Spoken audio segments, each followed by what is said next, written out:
ramadaniya mbokk yi gannaaw buñ toogee suñ ñetti jataay yi weesu tey ci sunu ñeenteelu jataay dañuy tàmbali nag dugg ci biir atte yi nga xam ne moo nekk ci biir ramadan xam nga ne bismillahi rahmani rahim wasalaatu wasalaamu ala nabiyina Muhammad wa ala alihi wa ashaabi ajmain. Assalamu alaikum wa rahmatullahi wa barakatuhu. Welcoming you back to our Faedah of the month of Ramadan, the sitting of the month of Ramadan. Today the Shaykh Hafizahullah Ta'ala, he will come in the fourth sitting with the topic of the ruling in the month of Ramadan. The ruling on the month of Ramadan. What are the ruling of the month of Ramadan? ñetti jataay yu weesu yëpp boo ko xoolee ay laltaay la yoo xam ne nit ki war na cee mën a teg tànkam ngir mën a dëgërlu nag jublu nag weeru koor.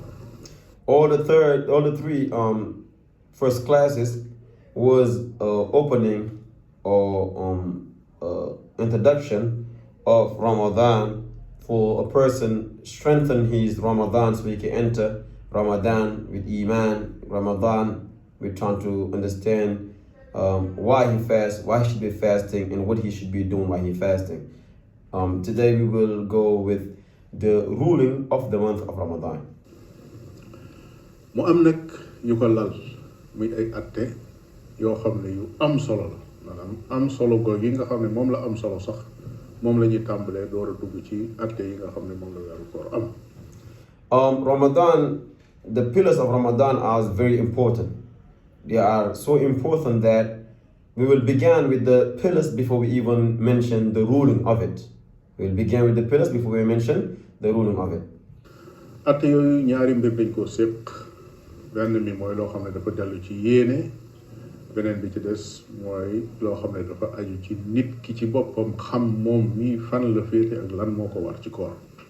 The first one is it will go back to the intention.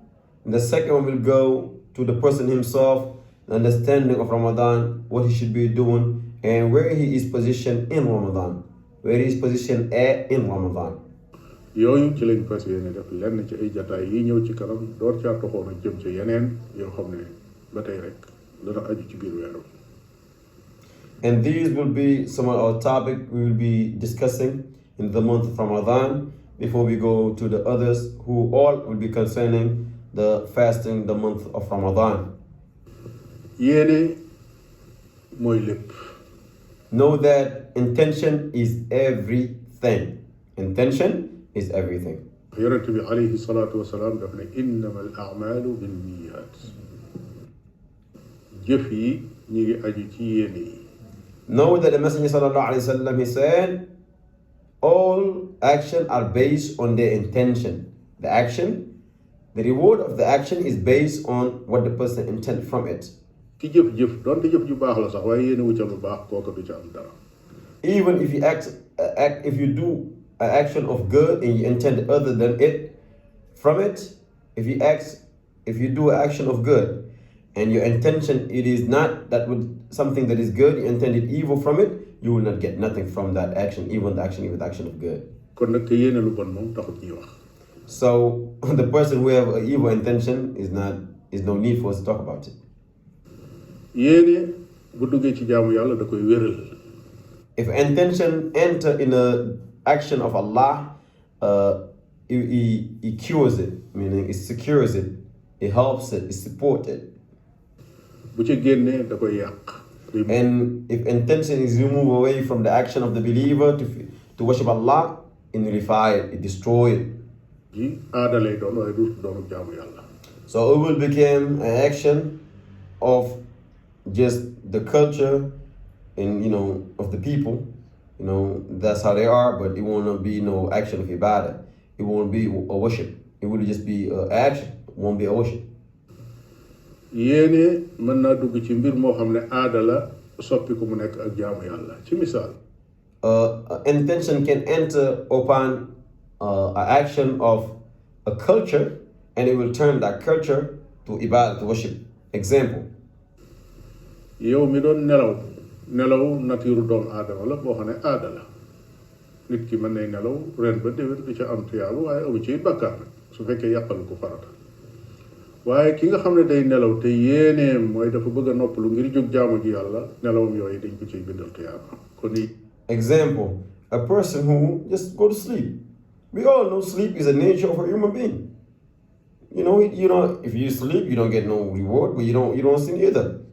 But if the person intent, I will take a rest to go to get some sleep so I can get up and strengthen myself to worship Allah subhanahu wa ta'ala, that sleep he will get rewarded from it. He will get reward of Allah from it. dana dugg ci aada soppi ko mu nekk luy indi tuyaaba dana génn ci ak jaamu yàlla mu walbatiku yàqu tuuti ak jaamu yàlla waaye dafay daal di tudd aada. And intention, it can get out of action of ibadah, worship, and it will become a cultural thing. And intention can enter into someone's culture and turn that culture to be a worship. yéene nag day jëfi xol joo xam ne nit ki mënu cee teg bëtam moo tax daanaka jarul làmmiñ di ko tudd ci intention, my beloved brother and sister, I have to emphasize and I have to point this. Intention, it is the action of the heart. That's why you cannot lay your eyes on it because you can't see it. That's why the tongue doesn't have no parts of it. ba rekk la nekk mooy li nga jublu ci boppam xam nga la nga ci jublu lu mu doon moo tax dafa am yaari jeexit yoo xam ne yéene da koo am wenn jeexit wa mooy fixé li ngay def li nga ci jublu lu mu doon xam nga ne ki jóg jëm ca robinet ba dikk yéene jàpp ñi nodd mu ñëw di raxas ay loxoom kooka am na lu mu nar li ne ci xolam bokkul ak nga xam ne dafa añ ba noppi jóg ay loxoom niin mu waaxu ñëw ci robinet bi ubbi ànd ak ne ñaar ñépp kat ki xool action bi muy gis benn la mooy ñaari nit ñoo xam ne taxaw nañ ci robinet bi di raxas seeni loxo waaye kii yéeneem mooy dafa fas yéene jàpp dem julli ji kii dafa fas yéene setal ay loxoom. Know that intention, it is something that a tongue doesn't have a parts of it. That's the reason why if the person he get up, he go on the sink and he started washing his hands to go to make wudu, to pray to make salah. We know that the intention he has in his heart is to make wudu. On the other hand, he ate already and his hands is a little greasy and he's going to the sink to wash his hand to remove the grease. If you look at them outwardly, you see that both of them walk to the sink to go wash their hands.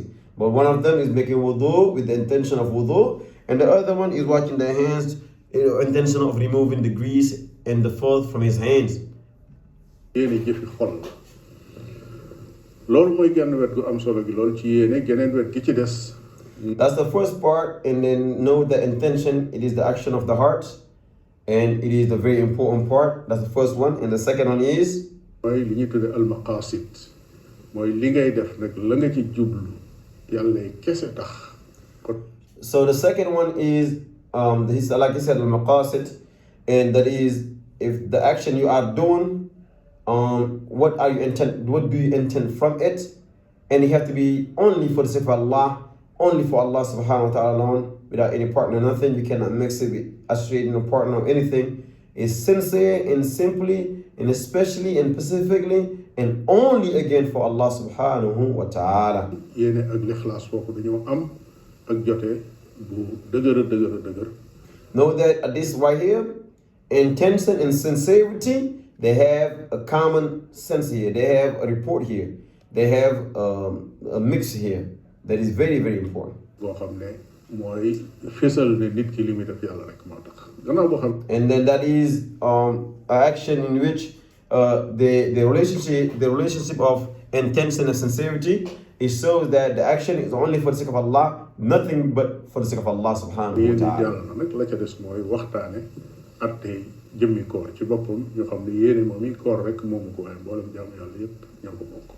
Know that intention, it is not only for the month of Ramadan, but all the action of ibadah, every single action the believer does, intention have parts and have the rights of it. Every action. kon mbokk yi agsi nañ ci jeexitalu suñu jotaay ki nekk ci xarala ki mi ñu junj loolu kon lu yem foofu ba beneen jotaay bi ñëw wassalaamu aleykum wa rahmatullahi wa barakatu من ذنبه فهو الذي قد باء بالحرمان